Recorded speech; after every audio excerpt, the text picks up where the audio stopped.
ओम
नमो अरहंताणं नमो सिद्धाणं नमो आयरियाणं नमो उवज्जायाणं नमो लोये सव्यसाहूणं।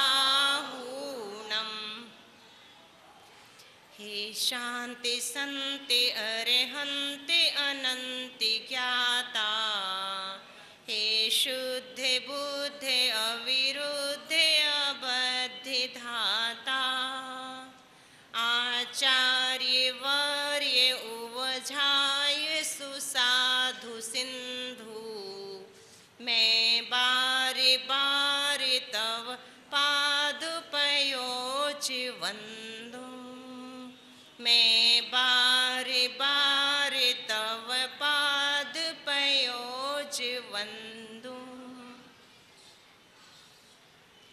नरेन्द्रं फणीन्द्रं सुरेन्द्रं अधीशं शतेन्द्रं सुपूजे भजेनायशीशं,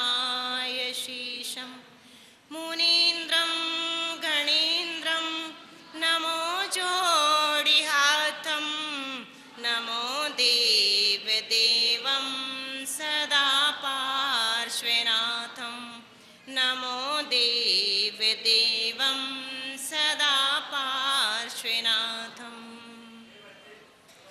देवादिदेव 1008 पार्श्वनाथ भगवान की जय। संत श्रोमणी आचार्य गुरु विद्यासागर जी महाराज की जय। 3 कमनों करुणमणि महाराज की जय। द्वादशांग जिनवाणी माता की जय। उत्तम आकिंचन्य धर्म की जय। चलती चक्की देखकर दिया कबीरा रोए, 2 पाटन के बीच में साबित बचा न कोई।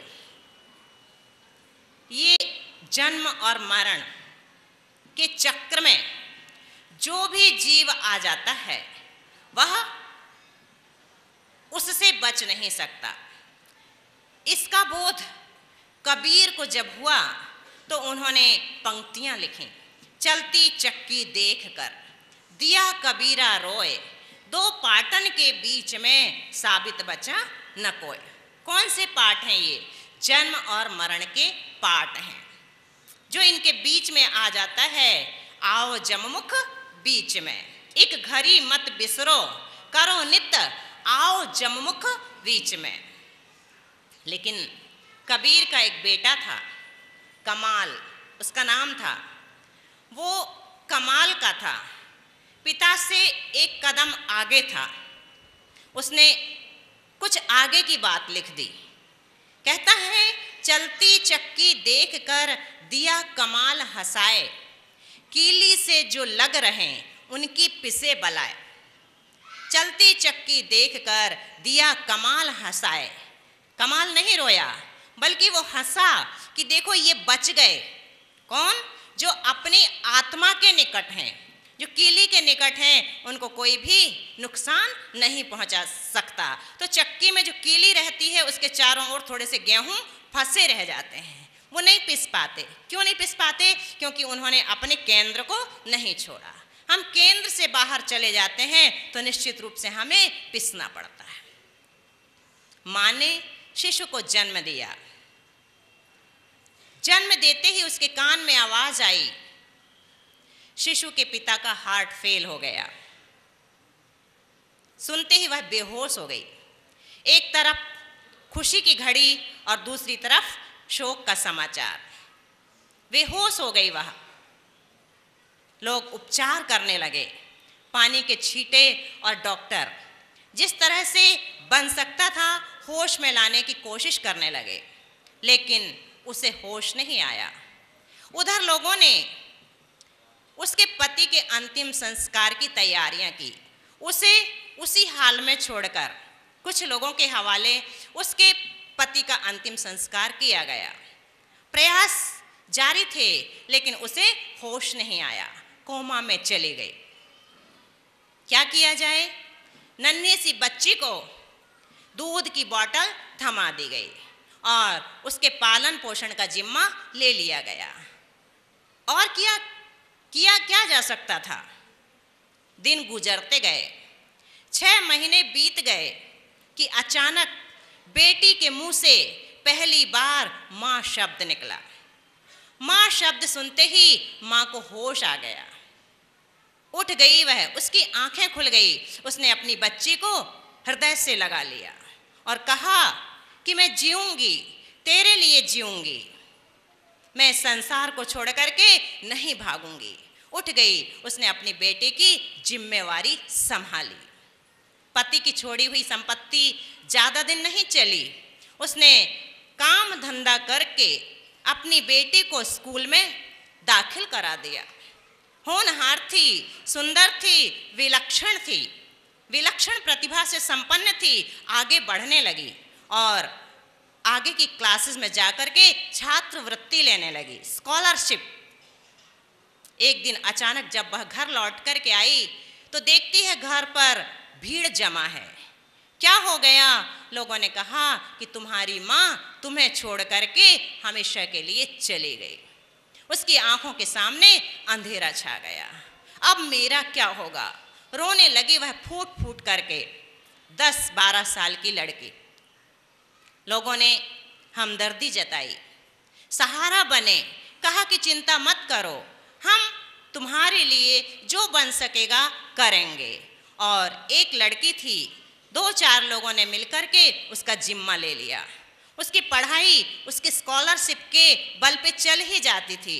जितना ज़रूरी था उसे सहयोग करते।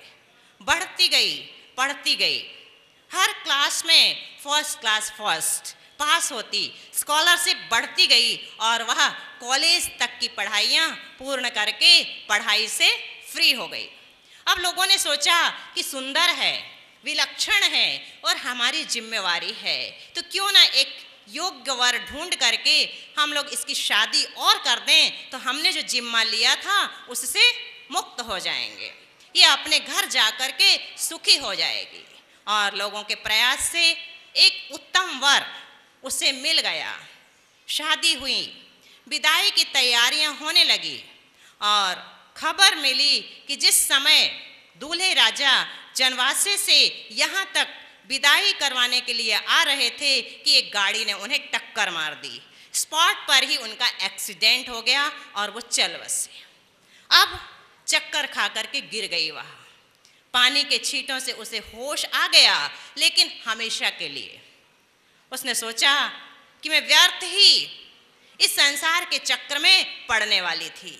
वास्तव में इस संसार में यदि हमारे पास पुण्य नहीं है तो कोई भी किसी के लिए कुछ भी नहीं कर सकता।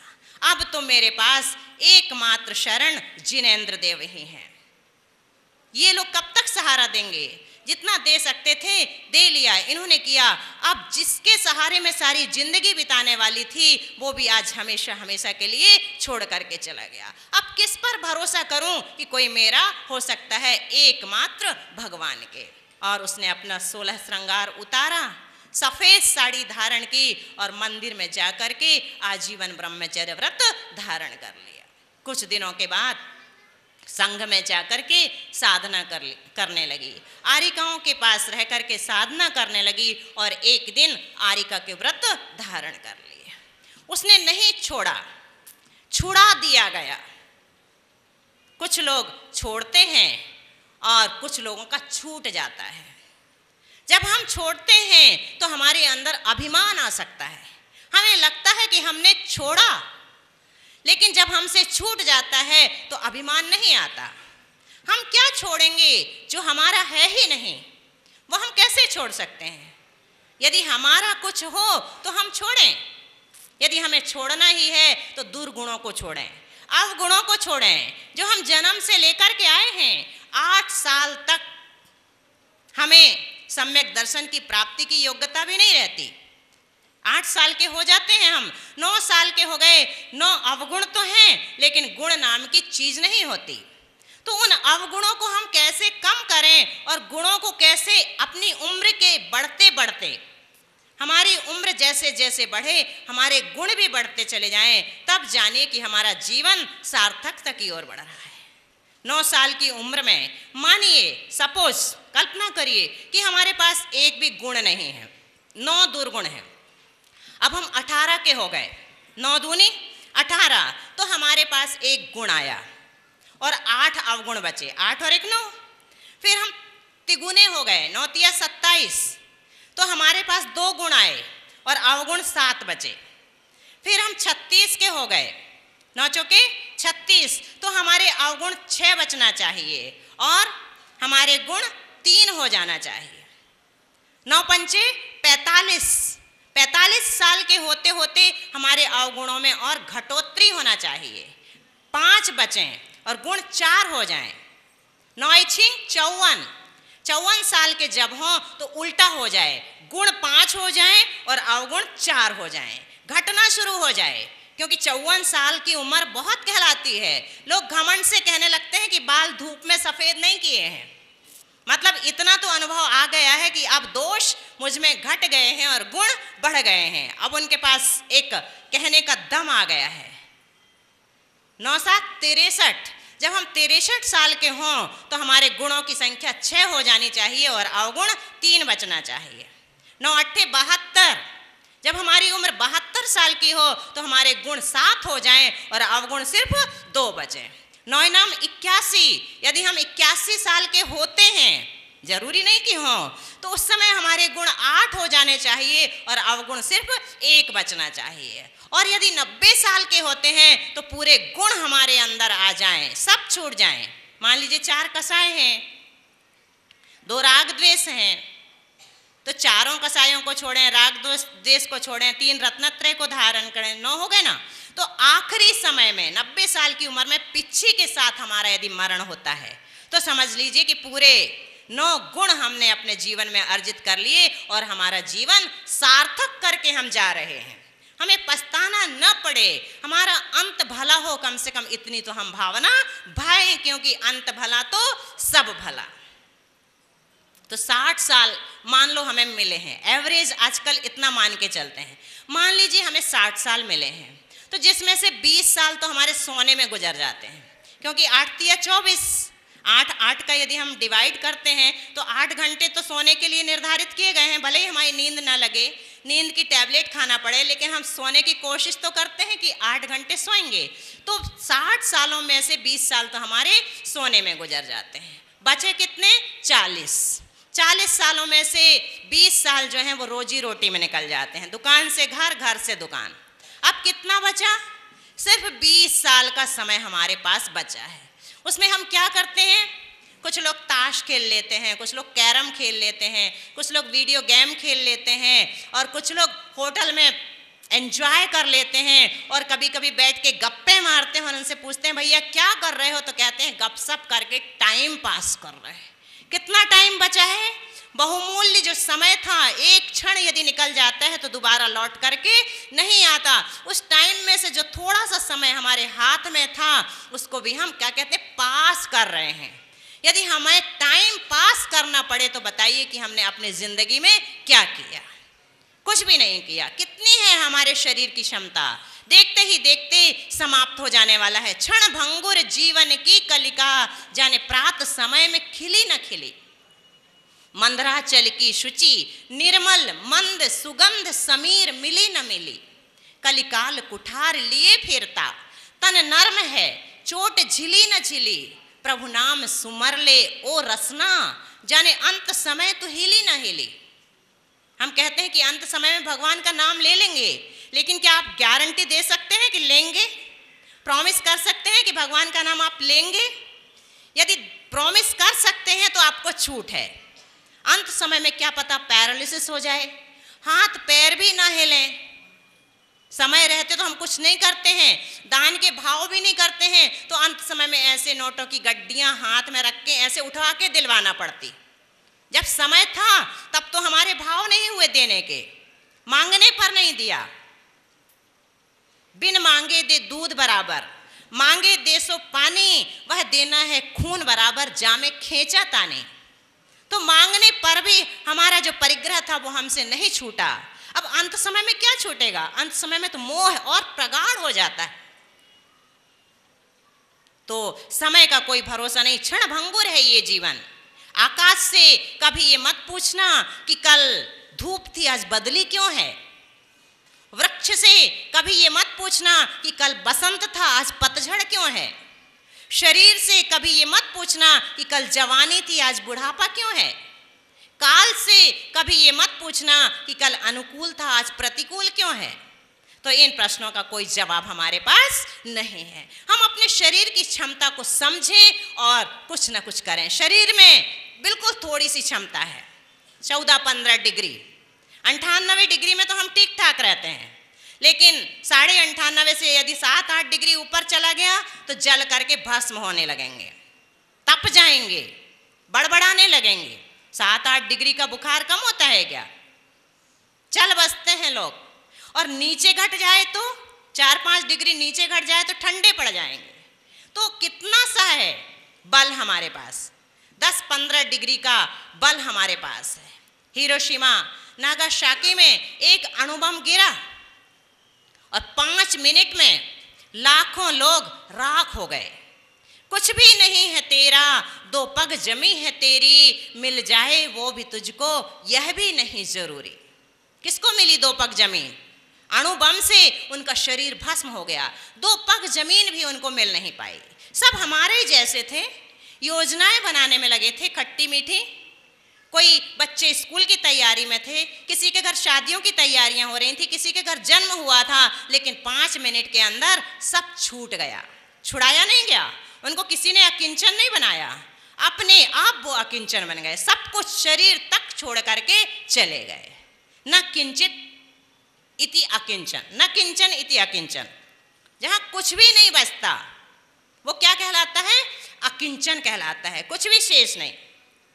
तो दलदल में पैर डालते हैं, कुछ लोग जानबूझ करके डालते हैं, दलदल है ये, तो कुछ लोग जानबूझ करके डालते हैं, और कुछ लोग डालते तो हैं लेकिन निकाल लेते हैं, और कुछ लोग डालते भी हैं और निकालना भी नहीं चाहते। तो हमने दलदल में पैर तो डाला है लेकिन अपनी आत्मा को भूल गए हैं, अब निकालना ही नहीं चाह रहे। आत्मा जो कोहिनूर के हीरे की तरह है, कोहिनूर हीरे की तरह है, इसकी चमक धुंधली हो गई है, यह हमें दिखाई नहीं दे रहा है। एक बाबा जी डेली राजा साहब को एक आम भेंट में दिया करते।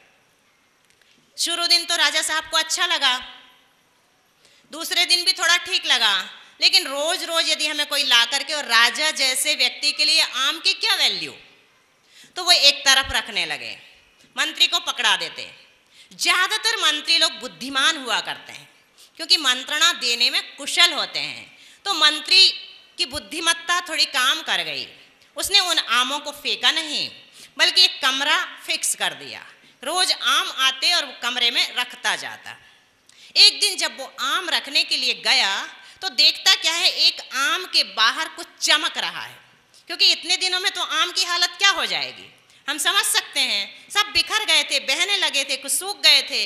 तो उस आम में से उसे कुछ निकल करके चमकता हुआ दिखा। उसने देखा तो हीरा था। वो समझ गया कि बाबा जी यूं ही आम भेंट नहीं करते रहे, उसमें राज था। और उस दिन राजा साहब ने बाबा जी से कहा कि आज मैं समझा, आज मैं जाना कि तुम मुझे आम भेंट में क्यों दे रहे थे, तुम तो मुझे हीरे भेंट में दे रहे थे। उन्होंने कहा कि राजन, आज मैं धन्य हो गया, क्योंकि आपकी आंखें कम से कम खुल तो गईं। हमारा ये शरीर भले ही जीर्ण शीर्ण हो जाए, लेकिन इसके अंदर जो आत्मा है वो उस रत्न के समान जगमगाती रहती है। सारे आम भले ही जीर्ण शीर्ण हो गए थे, लेकिन उनके अंदर जो रत्न भरे हुए थे वो अभी भी चमचमा रहे थे, अभी भी जगमगा रहे थे। तो हमें इस शरीर की परवाह नहीं करना है, ये तो एक दिन छूट ही जाना है। हम नहीं भी छोड़ेंगे तो ये भी तो परिग्रह है ना, ये तो छूट ही जाएगा, अपने आप छूटता है, अंत समय में छूटता है। ये जान करके हम कम से कम अपनी हाय हाय कम कर दें, सब कुछ जानते हुए भी कि ये जड़ है, दुख का कारण है। हम यदि दुखी क्यों हैं तो इन जड़ वस्तुओं के कारण, हम सुखी क्यों हैं तो इन जड़ वस्तुओं के कारण। क्यों? क्योंकि हमने इन जड़ वस्तुओं को अपना मान लिया है। हमें लगता है कि यही मुझे सुखी और दुखी करते हैं, यदि ये वस्तुएं ना होती, वैभव नहीं होता तो मैं सुखी नहीं रह सकता। चक्रवर्ती सुखी थे, क्यों? क्योंकि वैभव में लिप्त नहीं थे। धोबी दुखी था क्योंकि वो अपनी पत्नी में लिप्त था और उसकी पिटाई करते समय ये कहता था कि चक्रवर्ती पता नहीं 96,000 को कैसे संभालता है, मैं तो अपनी एक से परेशान हूं। तो दीवालों के भी कान होते हैं, चक्रवर्ती तक ये बात पहुंच गई। चक्रवर्ती ने कहा कि जब ये इतना जिज्ञासु है कि मैं कैसे सुखी रह लेता हूं तो इसको बता ही देना चाहिए। बुलवा लिया और दे दिया उसके हाथ में घी से लबालब भरा हुआ दिया कि देखना चाहते हो तो जाओ देख आओ मेरे षटखंड का वैभव। ये घी का दिया तुम्हारे हाथ में है, शर्त सिर्फ इतनी सी है कि एक बूंद भी घी दीपक में से बाहर नहीं आना चाहिए, और यदि घी बाहर आया एक बूंद भी तो ये दो तलवार वाले तुम्हारे साथ चल रहे हैं, तुम्हारी गर्दन भी धड़ से अलग हो सकती है। ठीक है, उसको तो जिज्ञासा थी देखूं तो क्या है कैसा है, और अब तो अवसर भी मिल गया, अवसर क्यों चूकना चाहिए। तो उसने स्वीकार कर लिया पूरा षटखंड का वैभव। अंतःपुर की सारी रानियां देख करके वापस आ गया। चक्रवर्ती ने पूछा कि देख लिया? हाँ देख लिया। क्या देखा? घी का दिया। समझ गए ना, जैसे तुमको घी के दीपक के अलावा कुछ नहीं दिखा, क्योंकि तुम्हारी जान खतरे में थी। यदि एक बूंद घी की गिर जाती है तो तुम्हारी जान खतरे में पड़ सकती थी। वैसे ही मैं जानता हूं कि जन्म मरण के चक्कर में मेरी जान खतरे में पड़ी हुई है। पता नहीं क्या हो, मुझे अपनी आत्मा के सिवा कुछ भी नहीं दिखता। इन रानियों के साथ रहते हुए भी मेरी दृष्टि कहाँ रहती है? अपनी आत्मा में ही रहती है। तो परिग्रह ग्रह कितने होते हैं? 9, और परिग्रह 10वां ग्रह। परिग्रह को क्या कहते हैं कि ये 10वां ग्रह है। और परिग्रह की परिभाषा क्या की है? मूर्छा। मूर्छा का नाम परिग्रह है। कैसी होती है मूर्छा? मूर्छा का नाम है आसक्ति। आसक्ति ही मूर्छा का नाम है। कितना भी हमारे पास क्यों ना हो, जो हमारे पास नहीं है उसमें भी हम आ सकते हैं। ये जरूरी नहीं है कि हमारे पास होगा जो उसमें ही हमें आसक्ति होगी। जो हमारे पास नहीं है उसके प्रति भी हमारी आसक्ति, और हम चाहते हैं कि मिल जाए। एक व्यक्ति की 5वीं शादी हुई, अंदाज लगा सकते हैं आप, 5वीं शादी हुई। उसकी मित्र मंडली सराउंडिंग के जो लोग थे वो गिफ्ट देते देते थक गए। कहाँ तक गिफ्ट दे? आखिर शादी का गिफ्ट तो जिंदगी में एक बार बहुत है, ज्यादा से ज्यादा 2 दे दी, किसी की दूसरी हुई तो। भैया जी तो 5वीं शादी करके बैठे। तो अब उन लोगों ने एक प्लान बनाया कि गिफ्ट तो अपन देंगे लेकिन कुछ हटके देंगे। उन्होंने गिफ्ट तैयार किया और जाके 2-4 ने मिल करके गिफ्ट दिया। गिफ्ट क्या था? एक फ्रेम किया हुआ फ्रेम था और उसमें कुछ लिखा था। क्या लिखा था? आशा पर अनुभव की विजय। 4-4 पत्नियों का अनुभव इसकी आशा को नहीं मार पाया। अभी भी इसे आशा है, उम्मीद है कि 5वीं पत्नी मुझे सुख देगी। जिसकी जिंदगी में पत्नी का सुख है ही नहीं, 5 क्या 50 आ जाएं, उसे मिलने वाला नहीं है। तो इसकी आशा पर अनुभव जीत गई है, अभी भी इसको उम्मीद है। उसकी आंखें खोलने के लिए उन्होंने वो गिफ्ट उसे दी थी। 24 प्रकार का परिग्रह होता है। परिग्रह 24 भेद त्याग करें मुनिराज, हमको नहीं करना ना। मुनिराज ने भी त्याग किया तो कब किया था? जब उनके पास था। 24 प्रकार का परिग्रह जब उनके पास था, तब तो वो मुनि नहीं थे, तब तो वो हमारे जैसे थे, गृहस्थ थे, परिग्रही थे। तो परिग्रह पाप है, लेकिन परिग्रही पुण्यात्मा। क्यों? परिग्रह जब पाप है तो परिग्रही को हम पुण्यात्मा क्यों कहते हैं? परिग्रही तब पुण्यात्मा हो सकता है जब उसका उसके प्रति आसक्ति का भाव ना हो, तब हम उसे पुण्यात्मा कह सकते हैं। अदरवाइज उसका परिग्रह उसे भटकाने ही वाला होगा। लक्ष्मी सबको अच्छी लगती है। शनि और लक्ष्मी के बारे में सुना है ना, लड़ाई हो गई तो क्या कहता है शनि, मैं अच्छा हूं, पावरफुल हूं, और लक्ष्मी कहती कि नहीं, पूरी दुनिया तो मेरे पीछे भाग रही है। कैसे प्रूव हो? प्रूव तो करना ही पड़ेगा ना। वो कहता है कि मैं यदि किसी से लग जाता हूं अड़ैया तो 2.5 साल तक के लिए नहीं छोड़ता, 7.5 लग जाते हैं तो 7.5 साल तक नहीं छोड़ता, और फिर लोग भटकते रहते हैं मेरे चक्कर में इधर उधर। झगड़ा जब बढ़ गया तो विष्णु जी के पास मामला पहुंचा। उन्होंने कहा कि बताइए हम दोनों में श्रेष्ठ कौन है? लक्ष्मी कह रही है मैं हूं, और मैं सोचता हूं मैं हूं। विष्णु ने कहा कि यदि अभी लक्ष्मी को नाराज करता हूं तो मुश्किल, पत्नियों को नाराज करना हंसी खेल थोड़ी है, और यदि शनि को नाराज करता हूं तो अभी कहो 7.5 साल का चक्कर मुझे ही लग जाए, तो क्या किया जाए? तो उन्होंने एक युक्ति निकाली। क्या कहा कि वो सामने जो पेड़ है उसे जा करके छू करके आओ, फिर मैं जवाब दूंगा। जब दोनों वापस आए तो पूछने लगे कि अब बताइए, आपकी बात तो हमने मान ली। तो उन्होंने सीधे सीधे कह दिया कि शनि तो जाता हुआ अच्छा लग रहा था और लक्ष्मी आती हुई अच्छी लग रही थी। हम सबको भी लक्ष्मी आती हुई बहुत अच्छी लगती है, और शनि को तो कोई चाहते नहीं, तो उसको भगाना चाहती है। ये 24 प्रकार का जो परिग्रह है ये शनि की जगह है, हमें ये नहीं चाहिए, इसको हमें छोड़ने का भाव लाना चाहिए। क्षेत्र, वास्तु, हिरण्य, सुवर्ण, धन, धान्य, दासी, दास, कुप्य और भांड, ये 10 प्रकार का बहिरंग परिग्रह है। ये बहिरंग परिग्रह जितना बन सके पूरे छोड़ने की बात है। आज हम नहीं कहेंगे कि थोड़ा बचाओ, परिमाण करो, क्योंकि आज तो कुछ भी अपने पास रखने की सलाह नहीं दी जाएगी, और यदि कोई देता है तो समझ लीजिए वो अपनी शक्ति को छुपा रहा है। अपनी कमी को ढांकने आगम कभी मत मोड़ना, भरतेश का दृष्टांत दे बहुसंग को मत जोड़ना। अपनी कमी को ढांकने के लिए हम क्या करते हैं? आगम के अर्थ बदल बदल के बताते हैं, जो हमें अच्छे लगते हैं, जो हम कर सकते हैं वो अर्थ निकाल लेते हैं, और दूसरों से कहते हैं कि इतना भी करोगे तो चलेगा, घर छोड़ करके भागने की कोई ज़रूरत नहीं है, घर पे भी हम बहुत कुछ कर सकते हैं। लेकिन ऐसा नहीं है, यदि उसके अंदर सामर्थ्य है तो हम उसे गलत सीख ना दें। अपनी कमी को ढांकने हम आगम को मोड़ रहे हैं, और भरतेश का दृष्टांत दे करके कि 96,000 तो उनके पास भी थी, लेकिन अंतर मुहूर्त में चले गए कि नहीं, उनका दृष्टांत देकर के हम बहुत सारे परिग्रह को इकट्ठा करते जाते हैं। तो ये अर्थ का अनर्थ हम कब करते हैं? ये जिनवाणी का गलत अर्थ निकालना, ये हमारे ज्ञान में दूषण लगाता है। क्योंकि जैसे डॉक्टर्स ने एक प्रयोग किया व्यसन मुक्ति के लिए, शराबियों की शराब छुड़वाने के लिए, उन्होंने 2 बॉटल ली, एक बॉटल में पानी डाला और एक बॉटल में शराब डाली, दोनों बॉटल में एक एक केंचुआ डाल दिया, और पानी की बोतल में जो केंचुआ था वो थोड़ी देर में बाहर निकल करके आ गया। शराब की बोतल में जो केंचुआ था वो टुकड़े टुकड़े हो गया, उसी के अंदर मर गया। अब एक शराबी से पूछा कि देखा, समझा, कुछ समझ में आया? वो कहता कि हाँ समझ में आ गया। क्या समझ में आया? ये समझ में आया कि जिसके जो शराब पीता है उसके पेट में कभी कीड़े नहीं होते।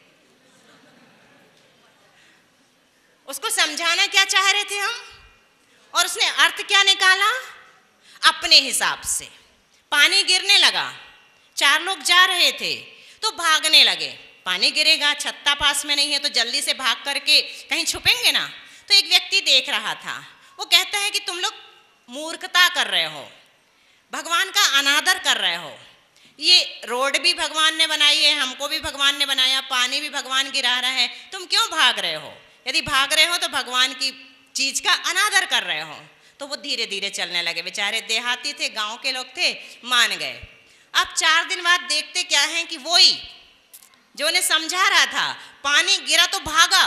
कहा कि भैया तुम क्यों भाग रहे हो? हम लोग को तो उस दिन सिखा रहे थे कि भगवान की सृष्टि है और हर एक चीज उसकी बनाई है, तो हमें अनादर नहीं करना चाहिए। तो कहता है कि नहीं, भगवान के बनाए हुए पानी पर मेरे पांव ना पड़ जाएं, इसलिए मैं भाग रहा हूं। तो ये क्या है? हम अर्थ का अनर्थ निकाल करके और लोगों को उपदेश देने बैठ जाते हैं। ये गलत है। हम यदि नहीं कर सकते हैं तो हमें क्लियरली बोलना चाहिए कि सिद्धांत तो ये है। हमें 5 पापों का पूर्ण रूप से त्याग करना चाहिए, संपूर्ण परिग्रह का पूर्ण रूप से त्याग करना चाहिए। लेकिन चूंकि मुझसे संभव नहीं है, तुम यदि कर सकते हो तो सही रास्ता तो यही है, महाजनो येन गतः स पंथा। जहां से महाजन महापुरुष जाते हैं वही मार्ग है, हमारा बताया हुआ मार्ग हो नहीं सकता। गुरुओं की संगति जब हम करते हैं तो जो शीतलता मिलती है वो और कहीं जाकर के हमें न शीतला चंद्र रश्मिया, चंद्रमा से भी ज्यादा शीतल उनकी वाणी होती है। न गांग मंभो न चहारे यष्ट्या, गंगा के जल से ज्यादा शीतलता उनकी वाणी में होती है। हार जो होता है, माला शीतलता प्रदान करती है, चंद्रमा की किरणें, माला, ये सब इनसे भी ज्यादा शीतलता तेनग वाक्य रश्मिया, उनकी जो निर्दोष वाक्य रश्मियां हैं, वचन, उनसे हमें मिल जाती है। तो गुरु हमें क्या उपदेश देंगे? सिर्फ एकमात्र यही उपदेश देंगे कि जो भी इकट्ठा करके रखा है उससे मुक्त होने के भाव बनाओ। फांस तनक से तन में साले, चाह लंगोटी की दुख भाले। क्या है ये लंगोटी? क्या मतलब है इस लंगोटी से? जब कह दिया गया किसी मुनि महाराज से कि हमारे प्रांत में ये नग्नत्व नहीं चलेगा, आप तो एक लंगोटी पहन लीजिए। कुछ प्रांत ऐसे हैं ना जहाँ नग्नत्व कांड हो जाते हैं, तो उन्होंने एक लंगोटी ले ली, उनकी बातों में आ गए, क्योंकि ऐसी बातों में जल्दी आ जाते हैं ना कुछ लोग, और छोड़ने के उपदेश में उतनी जल्दी हम नहीं आ पाते। अब एक दिन क्या हुआ, उस लंगोटी को चूहों ने कुतर दिया।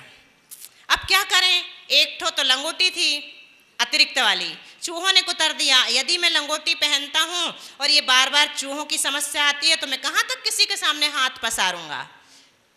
ये सोच करके उन्होंने एक बिल्ली रख ली कि चूहे कम से कम लंगोटी तो नहीं कुतरेंगे। अब बिल्ली को क्या खिलाएं पिलाएं? साधु महाराज को तो कोई भी दे देता, बिल्ली लेकर के थोड़ी आहार करने जाते। तो बिल्ली की समस्या खड़ी हो गई, तो एक गाय और पाल ली।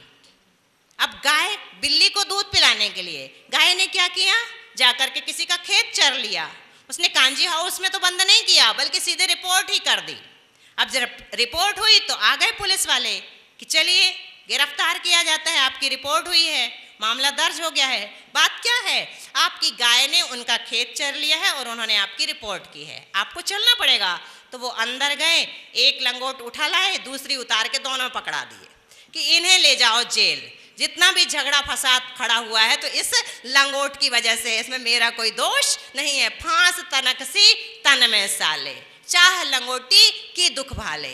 यदि हम लंगोटी की भी चाह करते हैं तो फिर पूरा संसार बसाना पड़ेगा। तो छोटी सी भी चाह जो है वो बढ़ते बढ़ते इतनी ज्यादा हो जाती है कि फिर उस इच्छाओं का कोई अंत नहीं होता। 24 प्रकार का परिग्रह कहा है, जिसमें से परिग्रह परिमाण व्रत में हम 10 प्रकार के परिग्रह का परिमाण करते हैं। और बहिरंग परिग्रह छूटने के साथ साथ अंतरंग परिग्रह भी छोड़ा जाता। तो अंतरंग परिग्रह क्या है? क्रोध मान माया लोभ, 9 कषाय और एक मिथ्यात्व। तो 9 और 4 13 और एक 14। तो क्रोध मान माया लोभ हमने 4 दिनों में छोड़ा, 4 धर्मों में। फिर 9 कषाय भी छोड़ रहे हैं अब क्रम से। सत्य धर्म के दिन हास्य, जैसे बताया था, संयम के दिन रति और अरति, हास्य रति अरति, शोक भय जुगुप्सा। तो शोक कब छूटा हमारा? तप धर्म के दिन, तपस्वी शोक नहीं करता। भय कब छूटा? त्याग धर्म के दिन, त्यागी को भय नहीं होता। जुगुप्सा कब छूटी? उत्तम अकिंचन धर्म के दिन, आज। और कल अंतिम दिन स्त्री वेद, पुरुष वेद और नपुंसक वेद, तीनों छूट जाते हैं। तो इस प्रकार से संपूर्ण अंतरंग और बहिरंग मिथ्यात्व का त्याग हो जाएगा। जब इतना हमें प्राप्त हो जाएगा तो पूरे चारित्र मोहनीय का उपशम हो जाना चाहिए इन 10 दिनों में। 4 कषाय 9 कषाय का को शमन करके, शांत करके, उनको छोड़ करके हम 10 धर्मों को अपने अंदर जगह देते हैं। तो इस प्रकार से जब तक हमने जो धारणाएं बना रखी हैं, बहुत सारी धारणाएं हमने बना रखी हैं कि ये ही सही है, ये गलत है, ये हमारी पूर्व से बनाई गई धारणा नहीं बदलेंगी, तब तक हम कुछ नया कर ही नहीं सकते। जैसे हमारी कोई चीज़ खो गई है और हमें दूसरी कोई गलत चीज़ मिल जाती है, उसको हम अपना मान लेते हैं, तो हम अपनी चीज़ की खोज बंद कर देंगे ना। क्यों ढूंढेंगे? क्योंकि हमें लग रहा है कि हमें हमारी चीज़ मिल गई है। तो ऐसे ही जो हमने मान लिया है, मिथ्यात्ववादी को स्वीकार कर लिया है, यदि हमें वही सही लग रहा है तो क्या होगा? फिर हम दूसरी सही चीज को खोजने का प्रयास नहीं करेंगे। तो सबसे पहले जो गलत धारणाएं हमने बना रखी हैं, धारणा सबसे बुरी चीज है सम्यक दर्शन के जगत में। हमारे सम्यक दर्शन को डगमगा देती है यदि एक बार हमारी गलत धारणाएं बन जाती हैं। तो आजकल तो छोटी छोटी बातों को लेकर के लोग तर्क वितर्क किया करते हैं, जिनमें कुछ भी दम नहीं होता। तो जो हमारी गलत धारणाएं बनी हुई हैं, सत्संगति में बैठ करके हमें प्रयास करना चाहिए कि उन गलत धारणाओं को बदलें, क्योंकि धारणा बहुत मजबूत होती है। जैसे एक व्यक्ति को विश्वास हो गया कि वो मर गया। अब बताइए, ये विश्वास हो जाए किसी को कि वो मर गया, तो वो क्या करेगा? खाएगा पिएगा। क्यों? क्योंकि वो तो मर गया। तो जिस दिन उसने कहा कि मैं मर गया हूं, उस दिन से उसने खाना पीना बंद कर दिया। अब सब लोग परेशान, पत्नी परेशान, कहती खाना खा लो, तो वो कहता कि मैं तो मर गया हूं, कैसे खाऊंगा? मरा हुआ जीव कभी खाना खाता है? उससे कहते तुम चल फिर रहे हो, घूम फिर रहे हो, बात कर रहे हो, तो कैसे कह सकते हो कि मर गए? वो कहता मैं और कुछ नहीं जानता, बस मैं इतना जानता हूं कि मैं, जिसकी धारणा होती है ना, वो किसी की सुनता ही नहीं। अब मित्रों ने और घर के लोगों ने सलाह है कि इसका लगता है कि ये थोड़ा सा फिर गया है, दिमाग थोड़ा सा खराब हो गया है। कैसे करते हैं? कोई साइकोलॉजिस्ट, साइकिट्रिस्ट से दिखाते हैं, वही इसका इलाज कर सकते हैं। और बुला लिया गया एक साइकोलॉजिस्ट को। उसने देखा इतने दिनों से जो क्रियाएं उसकी चल रही थी, सबकी जानकारी ली, पूछा और उसका निदान उसने खोज लिया। उसने एक प्रश्न पूछा कि ये बताओ तुम मर गए हो ना? उसने कहा कि हाँ मैं तो मर गया हूँ। ये बताओ कि मरे हुए जीव के शरीर में खून होता है कि नहीं, ब्लड होता है कि नहीं? उसने कहा कि नहीं होता, थोड़ी देर बाद पानी बन जाता है। उसने कहा कि चलो ठीक है, इतना तो कम से कम तुम मानते हो। अब ऐसा करते हैं, मिरर के सामने खड़े होकर के कुछ प्रयोग करते हैं। ऐना के सामने उसे ले गए, थोड़ा सा उसका हाथ काट दिया, उसमें से खून निकलने लगा। तो उन्होंने कहा कि अब तो आप मानेंगे ना कि आप जिंदा हैं, आपके शरीर से तो खून निकल रहा है। तो वो बोला कि नहीं, मुझे तो आश्चर्य हो रहा है, आज मुझे पहली बार पता चला कि मरे हुए इंसान के शरीर में भी खून होता है। ये तो वो मानने को तैयार है, लेकिन अपनी धारणा बदलने को तैयार नहीं है। ऐसी दृढ़ अश्रद्धान भाव जिसके अंदर हो जाता है, उसकी धारणा बदलना बहुत कठिन काम होता है, बहुत मुश्किल काम होता है। न जाने कितने साधु संत आते जाते हैं, बड़े बड़े त्यागी, अकिंचन जो होता है कुछ नहीं रहता उनके पास। आकिंचन्य धर्म के धारी हमारे गुरुजन, जिनके पास तिल तुष मात्र भी परिग्रह नहीं है, कितने अच्छे लगते हैं वो हमें। उनके पास उठने बैठने जाने का कितना समय है हमारे पास। क्यों रुचि नहीं होती उनमें? अभी तो हम आ रहे हैं, अभी तो मंदिर भरा हुआ है, परसों से देखना पता चलेगा कि सदैया हैं कि भदैया हैं कि लड़ैया हैं कि मरैया हैं, सब गोल हो जाएंगे।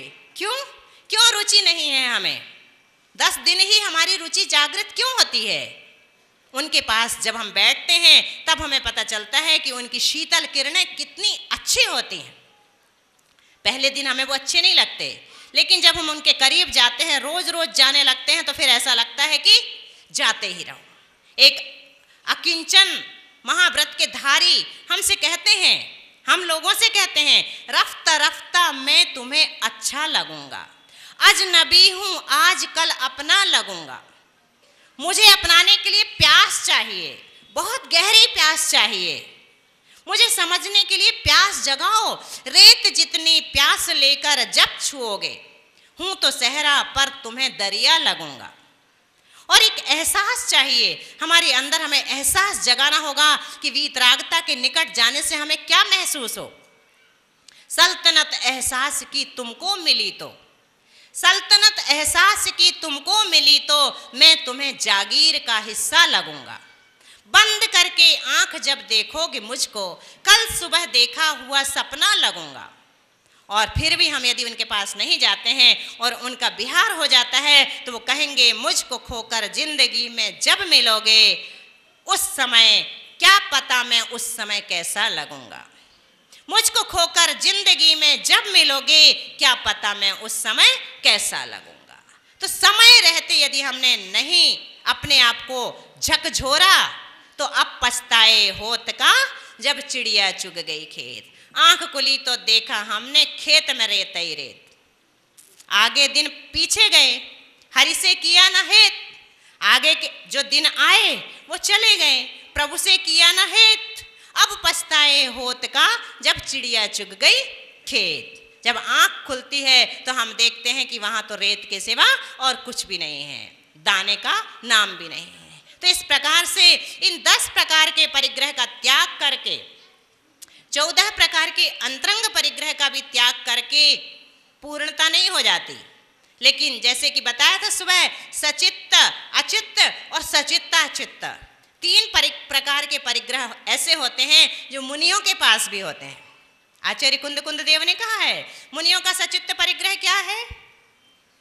मुनि आरिका आदि उनके शिष्यगण, उनका सचित्त परिग्रह है। अचित्त परिग्रह क्या है? पिच्छी कमंडल आदि। और सचित्ता चित्त परिग्रह क्या है? तो पिच्छी कमंडल धारण किए हुए शिष्य आदि। हम लोगों के सचित्त परिग्रह क्या है? पत्नी, पति, पुत्र आदि।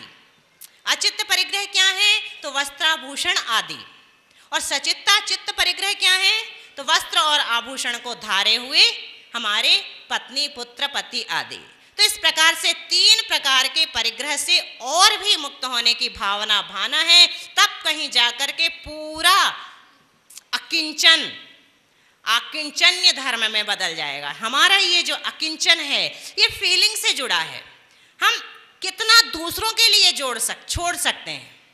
अपने लिए तो हम जोड़ते हैं, लेकिन हमें ये देखना है कि हम कितना दूसरों के लिए छोड़ सकते हैं। सपोज करो मटर अभी आना शुरू हुआ, अभी नहीं पता हमें आ रहा कि नहीं, मान लीजिए कि अब आना शुरू हुआ, तो जिस समय आता है तो 40 रुपये पाव तक मिलता है ना, बहुत महंगा, 80 रुपये किलो, 40 रुपये किलो, फिर और घटता बढ़ता रहता है। तो उस समय हमारा मन ज़्यादा होता है कि 1 पाव खरीद के चलो आज मटर टमाटर की सब्जी बनाते हैं, है ना। तो 1 पाव खरीदते हैं। जब 10 रुपये किलो हो जाता है तो हम कितना खरीदते हैं? 1 किलो, 2 किलो पसेरी से भी ले लेते हैं कि चलो इकट्ठा ले चलते हैं। तो जब हमने 1 पाव मटर खरीदे हैं, घर पे 4 लोग हैं, तो उस 1 पाव मटर में किस किस का अधिकार है? चारों लोगों का अधिकार है। तो जिस समय हमें परोसा जा रहा है उस समय हम अपने आप को देखें कि हम कितने अकिंचन हैं, दूसरों के लिए हम कितना छोड़ सकते हैं। तो भले ही आपकी माँ आपसे कह रही है कि 1 चम्मच और ले लो, लेकिन आप कहो कि नहीं नहीं मेरा हो गया, मुझे नहीं चाहिए, भले ही हमें चाहिए। और ये भी मत कहो कि हम तुम्हारे लिए बचाकर तुम पे कृपा कर रहे, ऐसी फीलिंग भी मत जताओ कि अब तुम खा लेना। तो कोई बड़ा भारी उपकार नहीं कर रहे हैं हम जब कुछ चीज़ छोड़ते हैं तो ये समझ के, हम घर द्वार छोड़ के जा रहे हैं तो ये सोच के नहीं जाए कि हम छोटे भाई के लिए छोड़ के जा रहे हैं, अब तुम ऐश करो मैं तो जा रहा हूँ। तो ये भाव हमारे अंदर, कृपा के भाव हमारे अंदर नहीं होना चाहिए। क्योंकि परिग्रह जो है ना, बहिरंग तो छूट जाता है, अंतरंग बहुत मुश्किल से छूटता है। कुटिया में जाके रहने लगा, घर छोड़ दिया, चलो जंगल के बाहर जाके कुटिया में रहने लगा। अब उनके पुराने जो क्लास फेलो मुनि महाराज थे वहाँ से निकले, थोड़ी देर कुटिया में बैठे और जाने लगे, तो उससे बोले कि तू भी कहाँ फंसा है, चल छोड़ कुटिया को, मेरे साथ चल। चला गया उनके साथ। रास्ते में कुटिया की चर्चा कर रहा है। महाराज जी कुछ भी कहो, कुटिया है बहुत अच्छी, आपको कैसी लगी? तो महाराज जी ने कहा है बहुत अच्छी, तूने तो छोड़ दिया, अब क्यों कुटिया की बात करना? नहीं महाराज जी ऐसा कुछ नहीं है, मैंने तो छोड़ दिया, सच में छोड़ दिया, आप कहो तो आग लगा के आ जाता हूँ। गया, आग लगा के आ गया, 1-8 किलोमीटर भी नहीं चला होगा। महाराज जी कुछ भी कहो, कुटिया थी बहुत अच्छी, अब है काहे में बदल गया, थी में बदल गया, लेकिन दिमाग में तो अभी भी है ना। तो हम छोड़ के जरूर आ जाते हैं, लेकिन हमारा वर्तमान जो है वो भूत में बदल जाता है और हमारे अंदर गहराई से समाया रहता है। जब तक इतने गहरे में हमारे अंदर परिग्रह बैठा रहेगा तो क्या हम उत्तम आकिंचन्य व्रत के धारी कहलाएंगे? ये तो हमारे वश की बात है ही नहीं। बहुत कठिन व्रत है ये आखिरी के। शुरू के तो चलो थोड़ा सा सरल पड़ जाते हैं, थोड़ा तो क्रोध कम किया था उस दिन, उसके बाद की बात छोड़ो, थोड़े अहंकार के बारे में ध्यान रखा था उस दिन, लेकिन आकिंचन्य होना इतना आसान नहीं है।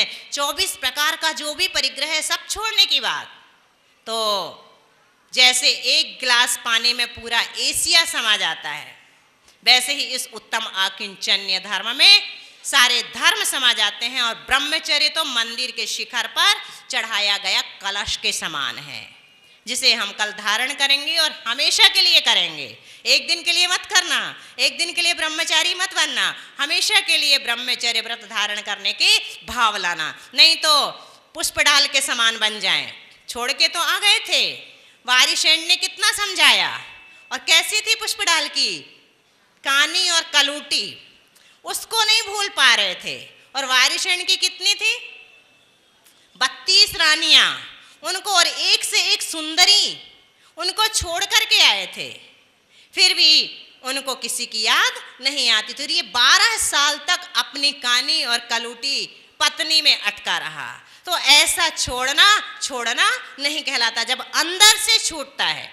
बाहुबली ने भी त्याग किया था, तपस्या करने चले गए थे, एक अंगूठे पर खड़े थे, क्या सोच कर गए कि ये भारत की जमीन है। बताइए, ना घर तेरा ना घर मेरा, चिड़िया रैन बसेरा है, चुन चुन कंकड़ महल बनाए, लोग कहें घर मेरा है। ना घर तेरा ना घर मेरा, चिड़िया रैन बसेरा है, ये ना तो तेरा है और ना मेरा है, भारत का कैसे हो गया? कितने चक्रवर्ती जाकर के वहां नाम लिख करके आते हैं, मिटा करके, किसी का नहीं हो पाता। तो आकिंचन्य धर्म को इस तरह से अपने अंदर जगह दें जैसे कि एक गिलास पानी में सारा एशिया आ जाता है। चलते चलते सुन ले, कैसे रिवीजन कर ले। एक भांग खाया हुआ व्यक्ति एक होटल में पहुंच गया, और भांग जो कोई खाता है यदि उसे नशा लग जाता है ना, तो उसको धुन लग जाती है, कोई भी धुन, यहाँ हंसेगा तो हंसता रहेगा, रोएगा तो रोता रहेगा, जो भी करेगा वो ही करता रहता है। तो होटल में जाकर के चेयर में बैठा, वेटर ने ला करके टेबल पर पानी रख दिया। अब उसके अंदर पूछने की धुन सवार हो गई, प्रश्न करने की। वो पूछता है पानी कहाँ है? उसने कहा ग्लास में। उसने कहा ग्लास कहाँ है? वेटर बोला टेबल में। टेबल कहाँ है? उसने कहा होटल में। होटल कहाँ है? गोल बाजार में। गोल बाजार कहाँ है? जबलपुर में। जबलपुर कहाँ है? मध्य प्रदेश में। मध्य प्रदेश कहाँ है? इंडिया में, भारत में। भारत कहाँ है? उसने कहा एशिया में। एशिया कहाँ है? पानी में। पानी कहाँ है? ग्लास में। ग्लास कहाँ है? टेबल में। एक ग्लास पानी में क्या समा गया? पूरा एशिया समा गया। ऐसे ही हम चाहें तो एकमात्र आकिंचन्य धर्म में 24 प्रकार का परिग्रह का त्याग करके, 3 प्रकार के सचित्त अचित्त सचित्त अचित्त परिग्रह का त्याग करके, अपने सारे धर्मों को समाहित करके ब्रह्मचर्य व्रत को धारण कर सकते हैं और इस संसार से मुक्त हो सकते हैं। महावीर भगवान की जय। संत शिरोमणि आचार्य गुरु विद्यासागर जी महाराज की जय।